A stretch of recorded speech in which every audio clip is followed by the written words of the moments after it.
तो बच्चों आज मैं डिस्कस करने वाला हूं केस स्टडीज को किस तरीके से एग्जाम में आप टैकल करोगे, और जब कोई बड़ी केस स्टडी एग्जाम में आती है तो सर हमारे लिए थोड़ा सा डिफिकल्ट हो जाता है कि हम कैसे आइडेंटिफाई करें कि किस लाइन में इसका आंसर है और एग्जैक्टली इसका आंसर है कौन सा। इन पॉइंट्स को बड़े ध्यान से समझना और समझने की कोशिश करेंगे कि किस तरीके से आप चीजों को समझोगे, किस तरीके से आप केस स्टडी को टैकल करोगे। आइए, तो एक बहुत अच्छी केस स्टडी मैं आपके सामने लेके आया हूं। सबसे पहली बात, जब केस स्टडी एग्जाम में आएगी आपको सिर्फ उसको रीड करना है और दिमाग को बेटा स्विच ऑफ मोड पे डाल दो। कुछ भी परसेप्शन बनाने की जरूरत नहीं है जिस टाइम तक आप केस स्टडी को सॉल्व कर रहे हो, जिस टाइम तक आप केस स्टडी को रीड कर रहे हो। तो ये केस स्टडी है, Vinay was the chief operating officer. Vinay chief operating officer है, मतलब ये टॉप लेवल पर काम कर रहे हैं इस ऑर्गेनाइजेशन में। ऑर्गेनाइजेशन का नाम है येलेट limited. Okay, a company providing advanced software solution to Indian defence services. ये इंडियन डिफेंस सर्विसेज को एडवांस आईटी सर्विसेज प्रोवाइड करते हैं, सॉफ्टवेयर सर्विसेज प्रोवाइड करते हैं। They had been carrying on business successfully for the last 12 years. पिछले 12 साल से business बहुत सक्सेसफुली चला रहे हैं, बहुत अच्छा उनका बिजनेस चल रहा है। एंड अर्निंग इनफ प्रॉफिट, बहुत इनफ प्रॉफिट, अच्छे प्रॉफिट जनरेट कर रहे हैं। But for the last 1 year they realise that though business is getting big orders. उनको रियलाइज हुआ कि बिजनेस के पास बहुत बड़े और बहुत अच्छे ऑर्डर्स आ रहे हैं, which are being fulfilled on time. और ऑन टाइम हम उनको फुलफिल भी कर पा रहे हैं, मतलब बड़े ही इफेक्टिवली वो काम कर रहे हैं। Okay, even then revenue kept on decreasing. तब भी वो क्या ऑब्जर्व कर रहे हैं कि रेवेन्यू लगातार घट रहे हैं बिजनेस में। Okay, Vinay was not able to find out where the problem was. Vinay यहां पर आइडेंटिफाई नहीं कर पा रहे हैं कि बेसिकली प्रॉब्लम कहां है। हम ऑर्डर्स को टाइमली मीट कर पा रहे हैं, रेवेन्यूज अच्छे जनरेट हो रहे हैं, बट फिर भी ये क्या हो रहा है। ये बिजनेस में बुक्स में जब मैं चेक करता हूं तो रेवेन्यूज मेरे को कम क्यों दिखाई देते हैं। Okay, he started keeping a close check. अब उन्होंने निगरानी रखनी स्टार्ट करी, किसने, विनय ने, on the progress of activities. ठीक है, as he could sense that something went wrong. उसको पता चल गया कि भैया कहीं ना कहीं कुछ ना कुछ गड़बड़ है। सेल बहुत अच्छी आ रही है बट बुक्स में रेवेन्यू मेरे को उतनी नहीं दिख रही, मेरे को अकाउंटिंग रिकॉर्ड्स में रेवेन्यू उतनी नहीं दिख रही, ऐसा क्यों हो रहा है। तो कहीं ना कहीं उसने बड़ा दिमाग लगा के ये परख दिया कि कहीं ना कहीं कुछ ना कुछ तो गड़बड़ है। आइए अब उस गड़बड़ को आइडेंटिफाई करने के लिए उसने क्या किया, देखिए। He wanted to take some action. Action आ गया, मतलब वो कह रहा है कि वो एक्शन लेना चाह रहा है, वो देखना चाह रहा है कि कहां मिस्टेक हो रही है। Before any major damage could ensue. तो बेसिकली वो देख रहा है कि अब यहां पर कोई मेजर डैमेज ना हो जाए, कोई बड़ा नुकसान ना हो जाए, उससे पहले उसने एक करेक्टिव एक्शन लिया। Okay, Vinay appointed a cyber security expert. Vinay ने एक साइबर सिक्योरिटी एक्सपर्ट अपॉइंट किया, who monitored the company process. उसने कंपनी के पूरे प्रोसेस को मॉनिटर किया and found out that computer operators was deleting the entries from the computer. तो computer operator क्या कर रहा था, उसमें से एंट्रीज डिलीट कर रहा था। सेल्स की एंट्री को रिकॉर्ड कर रहा, रिकॉर्ड करते ही उसको क्या करता था, डिलीट करता था। तो बेसिकली अगर रिकॉर्ड में कोई एंट्री नहीं आएगी तो मैं उसके रेवेन्यूज को गायब कर सकता हूं।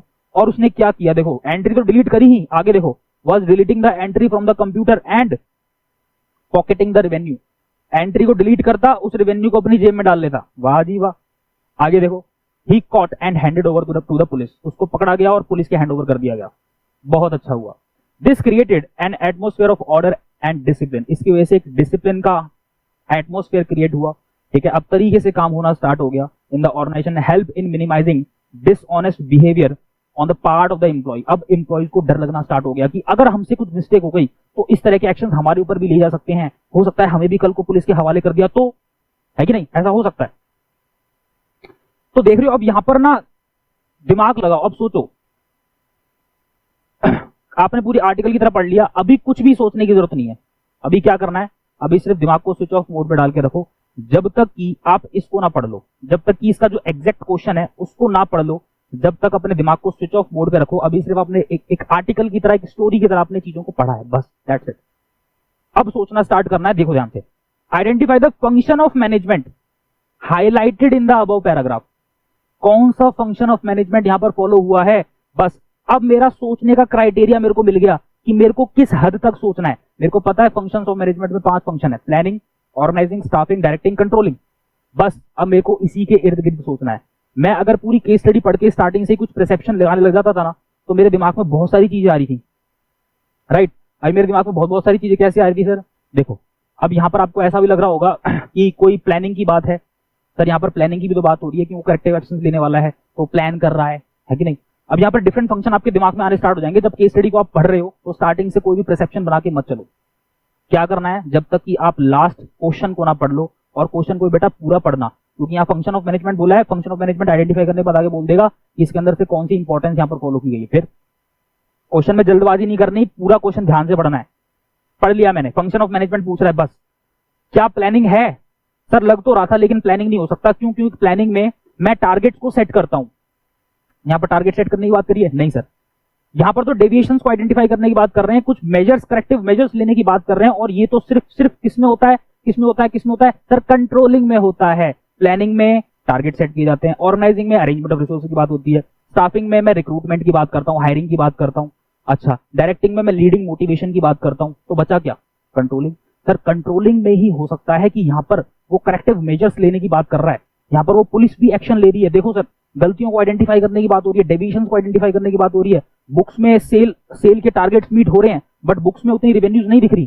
टारगेट सेट हैं, उसके अकॉर्डिंग रेवेन्यूज बुक में नहीं दिख रही, एक्चुअल रिजल्ट कुछ और आ रहा है। डेविएशन आइडेंटिफाई करा, क्या कि चोरी हुई है, राइट? तो ये क्या है? Corrective measure. तो यहां पर कौन सा फंक्शन ऑफ मैनेजमेंट है बच्चों? सिर्फ और सिर्फ कंट्रोलिंग है। अच्छा ठीक है सर, हमने ये तो आइडेंटिफाई कर लिया। क्वेश्चन में हो सकता है कि फर्स्ट पॉइंट आपका 1 नंबर का आएगा, लेकिन फिर भी जो भी फंक्शन आपने आइडेंटिफाई किया है, मेक श्योर उसमें 1 से 2 लाइन आप खुद अपने लेवल पर उसको लिख कर आओगे। कंट्रोलिंग फंक्शन को थोड़ा सा केस स्टडी से रिलेट करके थोड़ा सा एक्सप्लेन करके जरूर आना, ठीक है? अब आगे देखते हैं। अब इसी केस स्टडी में हमारा अगला क्वेश्चन है, explain any other 3 ways in which this function of management may help the organization। तो और 3 तरीके बताइए जिससे ये जो फंक्शन ऑफ मैनेजमेंट आपने आइडेंटिफाई किया, दैट इज कंट्रोलिंग, ये हेल्प कर सकता है इस ऑर्गेनाइजेशन की। बेसिकली जो केस स्टडी के अंदर ऑर्गेनाइजेशन है, ठीक है? तो ध्यान से देखिए, अब यहां पर हेल्प की बात हो रही है, तो हेल्प मतलब क्या सर? ये फंक्शन किस तरीके से हेल्प कर सकता है, इसका मतलब कहीं ना कहीं अगर मैं इंपॉर्टेंस इसकी एक्सप्लेन करके आ जाऊं तो क्या मेरे को मार्क्स मिल जाएंगे? डेफिनेटली बेटा, हेल्प की वजह से मैं यहां पर आइडेंटिफाई कर पा रहा हूं कि यहां पर इंपॉर्टेंस की बात कर रहा है ये। कोई भी कंट्रोल, कोई भी फंक्शन ऑफ मैनेजमेंट किस तरीके से किसी ऑर्गेनाइजेशन की हेल्प कर सकता है? डेफिनेटली बेटा, उसकी इंपॉर्टेंस, उसकी महत्वता, जब भी तो हेल्प करेगा। उसकी महत्वता क्या है ऑर्गेनाइजेशन के अंदर, उसकी इंपॉर्टेंस क्या है? डेफिनेटली वही पॉइंट उसके अंदर आएंगे। तो देखिए,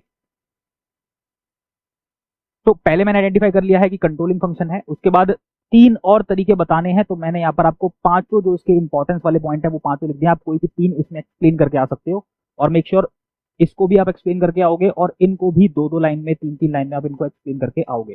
तो सुनो ध्यान से। तो कंट्रोलिंग फंक्शन की वजह से सबसे पहला पॉइंट है अकम्प्लिशिंग ऑर्गेनाइजेशन गोल। भाई ऑर्गेनाइजेशन के गोल मैं अचीव कर पाता हूँ, क्यों? क्योंकि मैं पहले से टारगेट सेट करके चल रहा हूँ, मैं स्टैंडर्ड सेट करके चल रहा हूँ। अकॉर्डिंगली अगर कुछ गलतियां हो रही हैं, कुछ मिस्टेक्स हो रही हैं, एक्चुअल परफॉर्मेंस में उतनी मीट नहीं कर पा रहा हूँ, तो डेफिनेटली मैं इंप्रूवमेंट के लिए फिर फर्दर प्लानिंग करूंगा, राइट? तो इसी तरीके से मैं ऑर्गेनाइजेशन के जो मेरे गोल हैं उनको अचीव कर पाऊंगा। उसके बाद making efficient use of resources. मेरे जो रिसोर्सेज है बहुत एफिशिएंटली यूज हो पाएंगे, बिकॉज कहीं वेस्टेज तो नहीं है, कहीं थेफ्ट तो नहीं है, किसी तरह का फ्रॉड तो नहीं है, कोई करप्शन तो नहीं है। मैं उसको आइडेंटिफाई कर पाऊंगा, देन मैं करेक्टिव मेजर्स ले पाऊंगा। तो डेफिनेटली मैं अपने रिसोर्सेज को भी बड़े एफिशिएंटली यूज कर पाऊंगा, वेस्टेज से बचूंगा। Efficiently is considered for minimum cost, okay, and effectively is considered for minimum time, okay. उसके बाद है third point, facilitating coordination in action.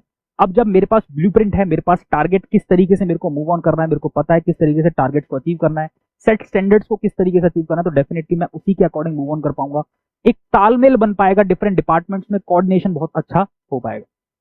Improving employees motivation, employees के अंदर मोटिवेशन आएगी, डेफिनेटली उनके बिहेवियर के अंदर चेंज आएगा। अगर ऑर्गेनाइजेशन में टाइम पर करेक्टिव मेजर्स लिए जाते हैं तो कहीं ना कहीं एम्प्लॉइज को पता चल पाएगा कि हमें काम किस तरीके से करना है, कितना अच्छा हमारा काम होना चाहिए, ऑर्गेनाइजेशन हमें कहाँ कहाँ सपोर्ट करेगी और ऑर्गेनाइजेशन हमें कहाँ कहाँ पनिश कर सकती है, राइट।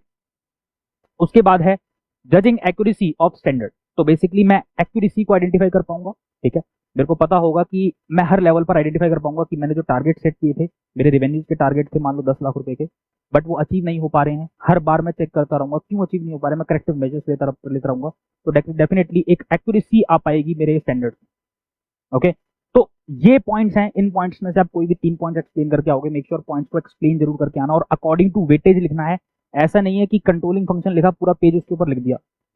ये बच्चा सबसे बड़ी मिस्टेक करते हो बेटा, एक ही क्वेश्चन के अंदर ज्यादा टाइम वेस्ट करते हो। अकॉर्डिंग टू वेटेज आपको लिखना होता है। 1 नंबर सिर्फ कंट्रोलिंग आइडेंटिफाई करने का है, उसके बाद आगे 2 लाइन लिख दो, बस बहुत है। इन सब के जो वेटेज होंगी, 3 पॉइंट बोले हैं तो मान लो कि 2-2 नंबर की वेटेज इसकी मान लो, राइट। तो एक एक दो दो लाइन में इस सब पॉइंट्स को एक्सप्लेन करके आ सकते हो। तो बेसिकली 3 पॉइंट पूछेंगे, 3 पॉइंट्स को आप लिखकर आओगे। तो बेटा ये है तरीका केस स्टडी को सॉल्व करने का। एक बार दोबारा से रीकैप कर देता हूं, समराइज कर देता हूं, तो ध्यान से सुनो। जब भी केस स्टडी पढ़ रहे हो, एक आर्टिकल की तरह उसको रीड करो, सिर्फ एक स्टोरी की तरह उसको पढ़ो। कोई भी परसेप्शन दिमाग में लाने की जरूरत नहीं है कि इसका ये पॉइंट हो सकता है, या यहाँ पर इस लाइन को पढ़कर मुझे लग रहा है कि हो सकता है प्लानिंग है, इस लाइन को मेरे को पढ़ के लग रहा है शायद यहाँ पर मोटिवेशन की बात हो रही है, इस लाइन को पढ़ के मेरे को लग रहा है शायद कहीं लीडरशिप की बात हो रही है। बहुत सारे पॉइंट आपके दिमाग में घूमना स्टार्ट हो जाएंगे, बट नहीं, जब तक कि आप फाइनल क्वेश्चन को ना पढ़ लो, कोई भी परसेप्शन दिमाग में लाने की जरूरत नहीं है। और क्वेश्चन लास्ट वाला जो क्वेश्चन पढ़ोगे उसमें भी अलर्ट रहो।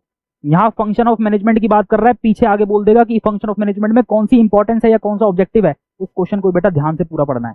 देन उसके बाद अपना क्राइटेरिया आपका सेट हो जाएगा कि आपको किस लेवल तक सोचना है। ठीक है, जैसे यहां पर को पता चल गया था कि फंक्शन ऑफ मैनेजमेंट में 5 फंक्शन है, तो मैं उन्हीं में सोचना स्टार्ट करूंगा और उन्हीं के अकॉर्डिंग मैं यहाँ पर एक्सप्लेन करूँ। तो मेक श्योर ये आपको समझ में आया होगा कि केस स्टडी को किस तरीके से टैकल करना है एग्जाम में। और एक और चीज बता दूं आपको कि अगर मान लो कि कोई जनरल केस स्टडी आती है जिसके अंदर आपको लगता है कि शायद ये वाला पॉइंट भी हो सकता है और शायद मेरे को लग रहा है कि ये वाला पॉइंट भी हो सकता है, कोई बात नहीं। जो पॉइंट आपको लग रहा है कि 70% चांस है कि यही पॉइंट है और 30% 40% आपको लग रहा है कि मे भी हो सकता है कि ये वाला पॉइंट भी यहाँ पर एक्सप्लेन करना चाहिए, तो कोई बात नहीं बेटा, उसको नोट डालकर नीचे एक्सप्लेन करके आ जाओ, कोई बात नहीं। टीचर आपको ढूंढता है एग्जाम में कि मार्क्स बच्चे को कहाँ देने हैं, तो डेफिनेटली अगर उसको वो पॉइंट मिल जाएगा तो कहीं ना कहीं आपको कुछ ना कुछ मार्क्स वहां पे जरूर मिलेंगे। Stay connected with us. Thank you so much बच्चों. Like the video, subscribe the channel and share with your maximum friends. Thank you so much. जय श्री राम।